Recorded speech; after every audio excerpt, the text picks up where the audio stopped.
In my previous video regarding the automatons, I covered every unit that is deemed to be quote-unquote autonomous, which is to say I covered all the cool ones, and not the vehicles. Looking back on it now, it's more than likely that these vehicles themselves are autonomous. However, even so, we really have no way to tell since we never really get a good look inside. With that being said, the vehicles do have some interesting details, and so we will theorize on the applications that these details have in this analysis of the automaton vehicles. The automaton vehicles consist of two main groups, tanks and aircraft. The tanks are deployed against Helldivers on missions of medium difficulty or higher, being needed for missions of relatively high importance to the automatons. However, it is my personal belief that, unlike something like the Vox engine, the tanks were not made with use against Helldivers in mind, at least not primarily. It would seem that tanks in the automaton ranks are designed for warfare against smaller infantry, with telltale signs, of course, being the treads armed with spikes and the smaller gun on the Annihilator Tank, which can only penetrate through small levels of armor. Ideally, the tanks are deployed in rocky or otherwise perforated environments taken a hold of by SIEF soldiers, which the tank can bulldoze through, only being able to be stopped by a well-placed EAT round or grenade, which most SIEF soldiers obviously won't have the wiggle room or expertise to do. Against Helldivers, however, they perform quite differently. Tanks work more as area denial rather than forward oppression when put up against Helldivers, a threat that needs to either be neutralized or avoided in order to proceed to the objective. In that regard, tanks often work as effective tools to get Helldivers behind cover, or forcing them to stop and input stratagem codes, allowing other units to flank if possible. Tactically, these tanks would be needed to be deployed at a distance on a flat plane in respect to the target Helldiver, who would then either be forced to either waste a stratagem or take cover. Then you need a unit like a Hulk, a few Devastators, or even a Gunship to take them out while they're stuck. The aircraft in particular are our second group of vehicles, consisting only of the dropship and gunship. The overall pattern of an automaton aircraft is a long rectangular chassis with 4 directional turbines to fly. The dropship has magnets along the chassis and the gunship has a gun situated at the front. Ideally, I would assume something like the gunship against standard SIEF forces would simply provide air support, mowing down groups of SIEF soldiers with its rockets. However, against Helldivers, it works primarily as an oppression tool, making sure Helldivers who don't go out of their way to destroy them always have to be worried about them, because if they get distracted by something else, the gunship will neutralize them with ease, and of course the dropship just works to deploy units. Although it is quite versatile, and against Helldivers it can even be utilized for ambushes, as its immense speed allows it to deploy high-level, dangerous units before a Helldiver can even realize what's going on. These are all the factors that we will be taking into account when looking at all these units, and with that, we look at our first tank, the Annihilator Tank. The Annihilator Tank is characterized by its primary turret, which is one designed to pierce heavy armor. This unit definitely sees application against other Super Earth tanks, and maybe even air units if it could temporarily be used as artillery. Other than the FRV and the Bastion tank, and maybe the Gator though, we haven't really seen much major Helldiver armor, so it's likely that this and the other tank variants are still made to excel against infantry. This in particular is made clear by the way the treads on both the front and the sides are littered with small spikes, not substantial enough to break through other vehicle armor, but definitely enough to take on personnel. Any Helldiver who's gotten close enough to the chassis to touch it knows that this can be a very lethal threat.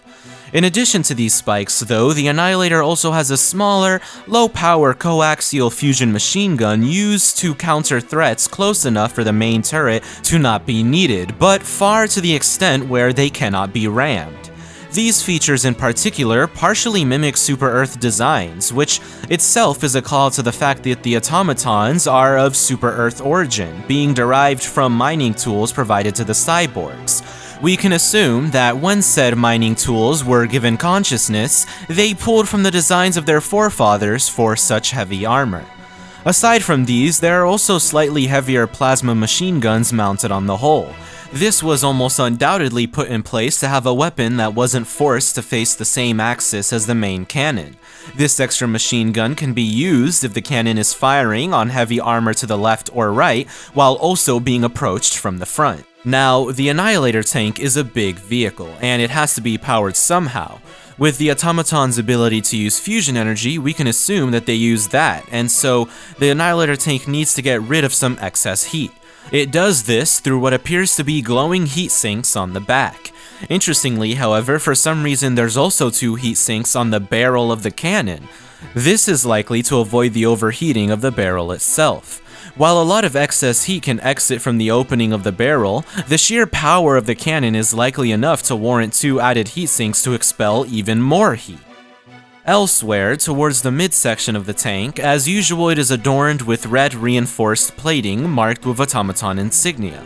This likely serves to protect the more vital parts of the tank, which doubles as intimidations toward its foes. Overall, the Annihilator Tank has most of what you'd expect from automaton design, and the same can be said for our next tank, the Shredder Tank. The chassis of the Shredder Tank is identical to the Annihilator Tanks, with the main thing missing being the auxiliary fusion machine gun mounted on the hull.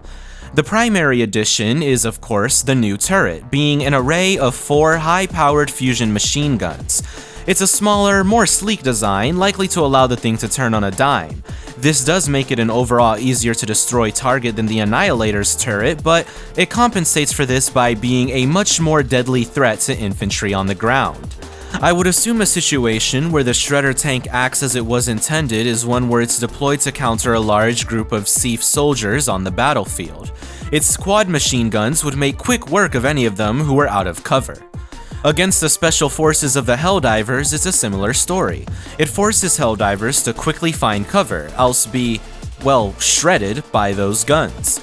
The main way that the guns are utilized is through quick but controlled precision bursts. When targeting particular targets like the Helldivers, however, it's likely that the more common format used is the one where it essentially sweeps the area, firing a continuous stream of bullets across the area for about 2 seconds before cooling down and either firing in that pattern again or switching back to precision.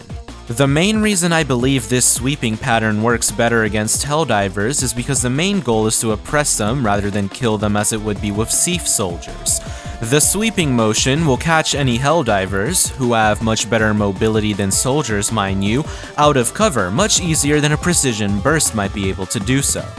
The turret itself consists of 4 heavy fusion machine guns with the little heatsink things from before at the end of the barrels placed ahead of 2 plates of level 5 armor, which itself protects a main body and heatsinks of a level 3 armor rating. On this, we see 4 heatsinks, 2 on the back and 2 minor ones on either side. Near these is a variety of exposed tubing, which I find quite odd since usually this is a big no-no in terms of trying to defend your weak spots. However, I assume they sacrificed armor covering these parts in favor of better mobility. Overall, if you had to assign an automaton unit to the task of chaff clearing, 9 times out of 10 it'd probably be the Shredder Tank. On the complete opposite side of the spectrum, we have a unit designed for priority targeting. This unit is the Barrager Tank. The Barrager Tank is the most basic of the automaton tanks. They have the same chassis and one kind of monolithic attachment on top of it. This attachment is a rocket array with 33 barrels, each of these firing a slim, heavy rocket with a level 6 armor penetration value. While its name implies that it too is meant to be a chaff clearing unit using a barrage of rockets to do so, I believe that this unit, while still capable of doing that, sees a great use in precision operations, where a unit of high armor rating needs to be broken through. Even a single rocket does substantial damage and breaks through a substantial amount of armor, and so, on the front lines, this tank could be deployed against other Helldiver vehicles, both airborne and on the ground, such as Eagles or Bastion tanks. This is one of the things that implies that there is still more in the Super Earth arsenal that we simply have not seen, as the main game consists of Special Forces operations, whereas there could be a whole other array of weapons, vehicles, and more simply not made for the Helldivers, but rather the Siege soldiers. Otherwise, the Barrager Tank is simply another pattern of automaton tank, and the final one that we currently know of. With that, we move on to the other type of automaton vehicle, the airborne ships. The first of them is the dropship, which is a long, kind of rectangular design with 4 thrusters being used to propel it upward. These thrusters are specially armored at a level 5 armor value in order to protect them from small arms. However, heavy artillery can easily take it down swiftly. The main part of this unit is, of course, the mechanism that it uses to carry other automaton units using some kind of magnet system. This is so powerful that it allows it to not only carry infantry units and hulks, but also entire tanks and heavier units like a factory strider with ease. This very unit is what allows the automatons to have their particular style of war, barraging heavy units like the Helldivers and likely larger groupings of units like the Siege Soldiers, with units much heavier than them in rapid succession. It also allows for the tactical deployment of smaller scale units when needed though, as with its versatility, it's really the workhorse of the automaton fleet.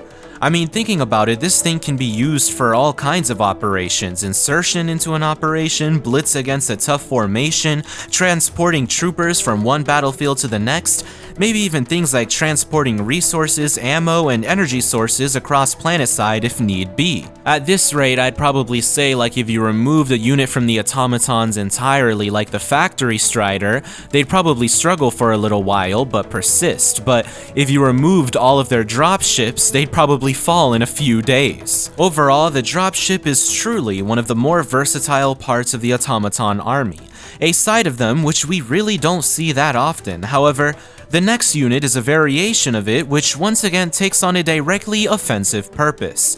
This unit is the Gunship. The Gunship is seemingly a modified and significantly smaller version of the dropship made solely for offensive purposes. With ease, it glides across the skies as it barrages any ground forces with a hail of plasma bolts and high explosive rockets. The main chassis that originally had the dropship's docking platform instead has a thinner, armored section which has been trimmed down for better mobility. With this, it can use its thrusters to easily maneuver its way around artillery fire while still getting a few good hits in.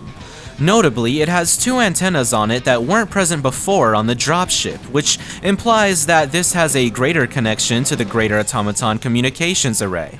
Many speculate that most automaton units are being directly controlled/commanded from remote locations, or even one greater hive mind, and antennas like this, which are present randomly on some units and likewise not present on others, implies at least some units are being remotely controlled like this.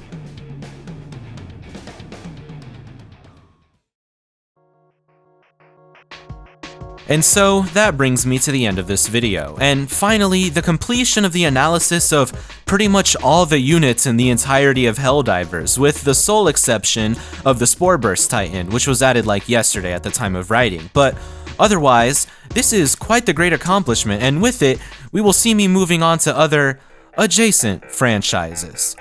But that's aside the point. As for now, thank you everyone for watching this video, and at that rate for watching it to this end. As always, I hope this video has encouraged you to look at the games you play under a more detailed lens, and if you ever find something that you may find interesting, you can leave a comment below letting me know about it. If you'd like the opportunity to know when I'd be uploading said video, or if you just want to support me in general, you can subscribe to my Patreon.